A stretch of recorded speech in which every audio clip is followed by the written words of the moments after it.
にちは。今回は瑠璃の宝石第10話への視聴者の反応をご紹介します。このチャンネルでは最新アニメの視聴者の反応や感想をご紹介しています。みんなの解釈や考察を知るとアニメ視聴の楽しみが増えると思いますので、ぜひ最後までお楽しみください。伊万里さんが超可愛かった。マンガンを臨時の敷石にしたってことか。ザクロみたいでうまそう。これで伊万里さんも瑠璃の中で頼れる先輩になったかな。 JD 組は研究が進むからいいけど JK 組にメリットあるのかな。面接の時アピールできるじゃん。こいつらが一芸入試するか。昨日配線見てきたから個人的にタイムリーな回だった。前例なしでダンジョン突入する感があるぞ。タンクパワーキャラいないのは困る。辛辣な瑠璃ちゃんより純真な翔子ちゃんの目の方が怖い。車なしで行けるところでよかったな。こんなところ 65km って結構速いな。マンガン電池ってもうないだろ。普通に行ってるぞ。100均にも売ってる。配線の線路の用地って最終的にどうなるの？そもそも撤去するのが面倒なので放置かと。こんな線路だけ残ってる配線跡って今時あるのか。鳥取にあるな。登山道で線路を待ってるところならあった。トラッコの落ちたコーナーごとに落ちた人の名前ついてる。ハンマーで割ってこんな綺麗になるものなのか。今までの回全部鉱石の値段を表示してほしいんだが、品位によって上下幅大きいから難しいと思うよ。値段にケチつけるクレームが来そう。めっちゃ割りまくるな。法律的にこれ OK なん。基本的に山は私有地だらけだけど、このアニメというか漫画は気にしてないのよね。石がつなぐ歴史ミステリー会だった。伊万里さんが石から妄想を膨らませて楽しんで終わった。今回はディフォルメ多めだし作画的にはためかいかな。答えは本の中に。洪水とかで敷石が流されて応急処置として鉱石を敷石にして通ったのかな。研究室の机が少ないからこの研究室は不人気なんだろうな。ラクタは本当にあったんだ。小説で理由がわかるのか。応急処置で魚マンガン使っちゃったか。戦時中だから仕方ないよね。で、マンガン鉱石使っちゃったと。おいおい正解しちゃったじゃねえか。原作読んだわけじゃねえぞ。水が止まらないと流されるだけじゃん。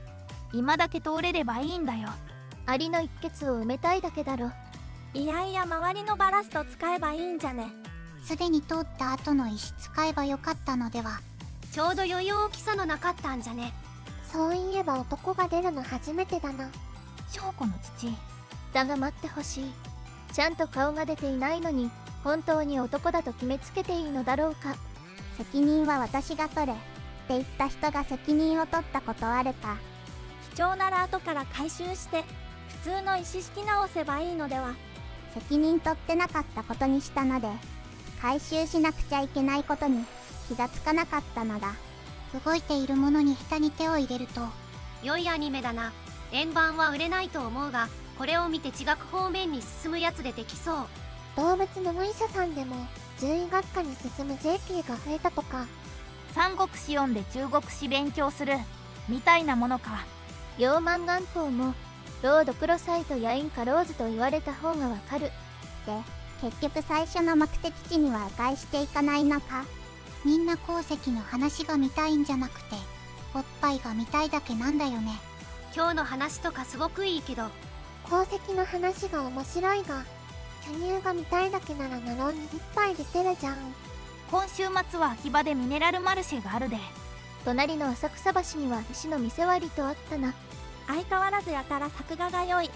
そろそろ最終回に向けて単話じゃなくて連続話が来そう。いろいろ議論されてきたが原作の4巻に入ることは実は分かってた。だってオープニングに鍾乳洞出てきてるからな。答え書いてあったわ。歴史とつながる鉱物採集。ちゃんと責任取る上司の鏡。責任は私が取るってよく言うけど実際どうやって取るんだろう。責任は私が取れ。全部部下が勝手にやったことです。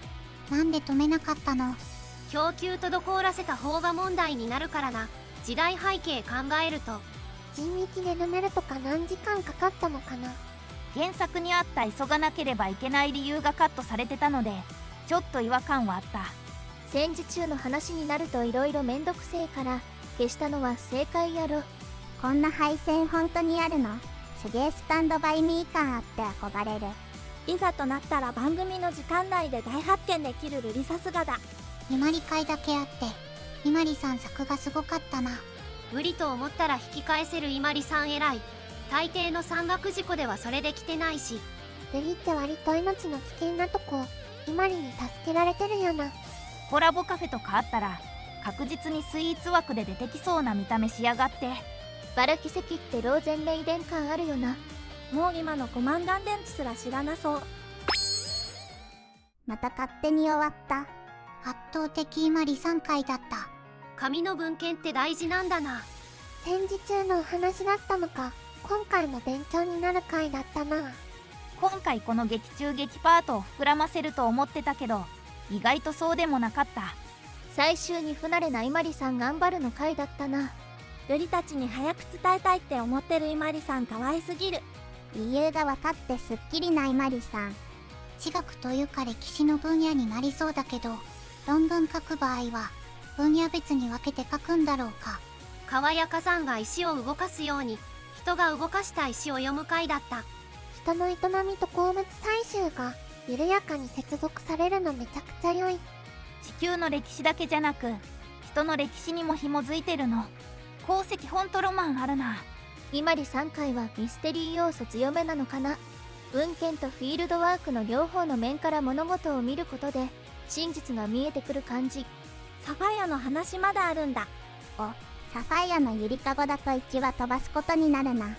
まとめるんだとは思うけど、もしかしてサファイアの後も1話入るのか。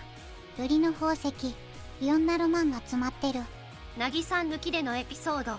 凪さんがいるとどうしても影が薄くなりがちな伊万里さんをフィーチャーするのはもちろん、今までとは視点、観点の違うアプローチで進めていくのも新鮮でよかった。瑠璃の幼稚ムーブ描写も少なめで、ここまでで一番面白かったかも。伊万里さん成長物語もおもろい。なぜ普通はあるはずのないマンガンが線路にこんなにもあるのかっていう疑問を持てるのがすごいし、そして自分なりの答えを一人で見つけるの素晴らしいよ。最後嬉しそうな伊万里さん鬼川でした。蒸気機関車で鉱物を運んでいた過去、悪天候で流されてしまった敷石の代わりに輸送中のマンガン鉱で代用し、それが時を超え廃線路となった場所で発見される。また違った形で時代の流れを見せてくるの面白いな。外は黒く中はピンクなのも驚きだよ。今回は凪はお休みで3人で鉱山跡の探索。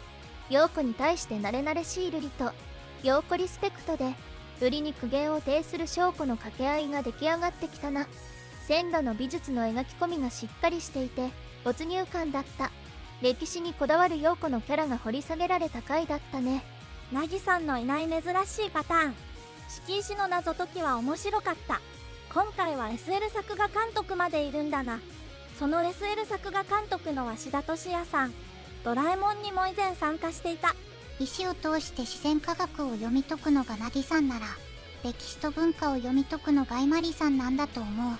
小説や当時の新聞のワンセンテンスから廃線路とマンガンの謎が結びつく物語の回収の仕方が綺麗な上に、そんな伊万里さんが主人公だからこの話が生えていたと感じる。